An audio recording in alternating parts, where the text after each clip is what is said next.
And we're now here in our semi-main event, and it will be former COEW Wrestling Heavyweight Champion Zira. Not COEW Wrestling Women's. You know what? I should just rebrand the women's title to, well, not me, COEW Wrestling Management should rebrand the COEW Wrestling Women's Championship to the Heavyweight title, because it's the Heavyweight Championship for the women's division. The COEW Wrestling Heavyweight Women's Championship would be good, but no, this game has, like, you know, bad things where it's like, oh, you can't put too much words, otherwise it don't make sense.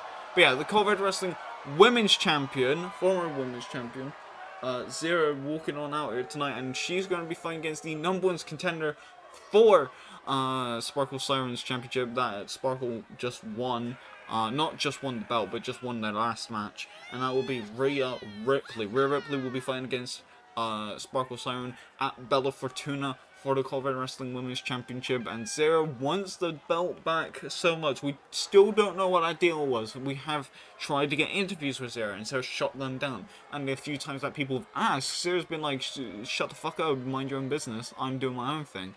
And so we don't know what that deal is with Sparkle Siren that she did in order to help in the tag match. But there has been rumours that is potentially a plan for after Bella Fortuna. That there is something to do with that, and Sparkle, and no matter what happened, we'll figure it out. But at the moment, Zira is looking to get some more wins. Zira has got some wins. Zira has not beaten shit out of people last week, surprisingly.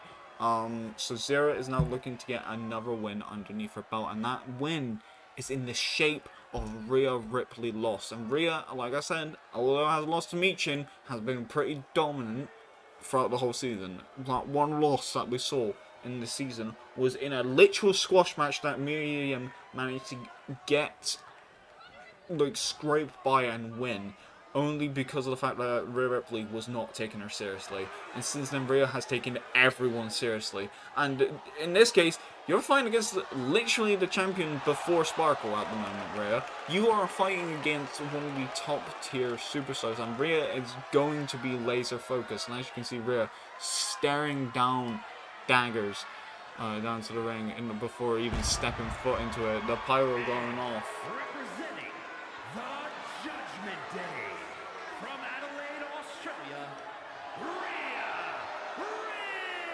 Rhea is ready for all out war, and I am all down for it as well. Rhea getting the wins over the likes of Jade Cargill, over and like also winning the gauntlet match for the women's championship. Like, stuff like that has happened, and Rhea looking dominant as ever, staring up at the crowd.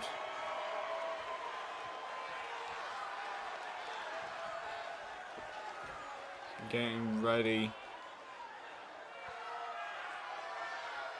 And just standing on the apron there with staring daggers at possibly like a family in the audience, making them super uncomfortable. That bald man over there just got like death stared by Rhea.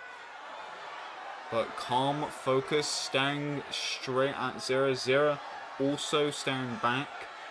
Both of these women are dangerous as hell. As I have always stated, Zira has proven that she will go above and beyond to hurt her opponents, and the same with Rhea. And it's the same with Sparkle Siren. Like, this is, oh Jesus Christ! Immediately Rhea going eat the feet on Zira, trying to get a little bit of technical wrestling done, and immediately gunning for Zira. And that's the thing, that's a running theme with this show. Gunning for the opponents so they do not land a single devastating strike first, because if you let them have an inch, they can run a mile with it. And that is a key asset with Zira.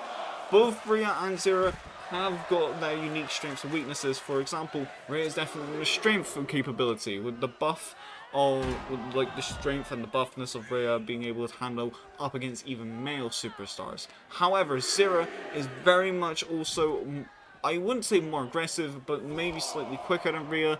That is a bit debatable, but like, Zira has got that violent tendencies and that creative mind to use violence in the environment around her to beat her opponents. My add in the Chaos Chamber, she literally drives someone's face into a steel grate in order to get a pinfall victory to win the title in the first place. Zira is very much the type of person to cause a lot of pain and agony through using the turnbuckles, the steps, or anything, even in a DQ scenario, using the environment as a weapon against their opponents. And even then, both of them are equally matched in mostly everything else. Both of them are brutal. Both of them are very smart in some areas when it comes into like the ring. And both of them are relentless in not letting the other person get hold of it. And that's what we're seeing here with Rhea Ripley. And Zira managing to just get out of that. Immediately, Zira looking for the Zira bomb in the middle of the ring, landing it on Rhea Ripley. I don't think it will get much of a pinfall. It's got a 2. That is way more than what I thought. But that is a 2 count immediately, and Zira immediately going in, trying to land as many strikes as possible. Looking for the Zira bomb again by the looks of it, but Rhea Ripley managing to stop it before it landed in the tracks. Zira only needs to get the Zira bomb in this, and that'll be it. And again, Zira's looking for that final blow all the time, but Rhea Ripley still managing, still seeing it, launching Zira around and making sure that she doesn't use one of her big weapons there. It was literally a 2 count just that second ago. But now, quickly Rhea Ripley turning the tide. Zira going to the outside there a little bit. Now coming back in, I don't really recommend that because now, as you can see, now being choked out and before being dropped down into the canvas. But, you know, I could be wrong. And now Zira lying down.